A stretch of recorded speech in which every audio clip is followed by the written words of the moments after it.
என்னுடைய தற்கொலை நம் நாட்டையே காப்பாற்றியது என்று சொன்னா நீங்க நம்புவீங்களா? ஆமாம், 18ஆம் நூற்றாண்டில் சிவகங்கை சீமையை ஆட்சி புரிந்து கொண்டிருந்த அரசர் முத்துவடுகநாதரை கொன்று வெள்ளையர்கள் ஆட்சியை கைப்பற்றினர்.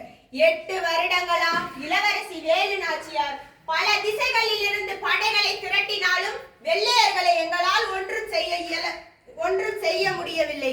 காரணம், அவர்களிடம் இருந்த துப்பாக்கி, பீரங்கி, தோட்டாக்கள். அப்போதுதான் ஆயுத பூஜை வந்தது. ஒரு வழிபாட்டிற்காக அவர்களுடைய அனைத்து ஆயுதங்களையும் கோட்டைக்கு வெளியில் கொண்டு வர சொல்லி அடுக்கி வைத்திருந்தது. அதை நான் எனக்கு சாதகமாக்கிக்கிட்டேன். பக்கத்தில் எரிச்சுக்கிட்டு இருந்த நெய் தீபத்தை எடுத்து என் மேல் வைத்துக் கொண்டேன். என் மேல் நெருப்பு பரவியது. பரவிய தீயோடு ஆயுத கிடங்கில் ஆனந்தமாய் போய் குதித்தேன். அனைத்து ஆயுதங்களும் வெடித்து சிதறியது. எனது உடல் எனும் ஆயுதமும் எரிந்து சாம்பலானது. ஆயுதங்கள் ஏதும் இல்லாத ஆங்கிலேயர்களால் ஒன்றும் செய்ய இயலாத நிலையில் எங்களது வேலு நாச்சியார்